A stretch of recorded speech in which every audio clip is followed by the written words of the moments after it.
So now that the anchors have been laid out and marked, we just grab our hammer drill and start drilling where they're marked.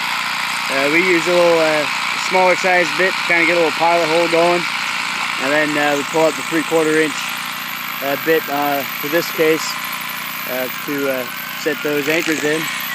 And once you get them drilled to the correct depth, depending on what the concrete and the building requires, we go ahead and hammer them in there, the wedge anchors.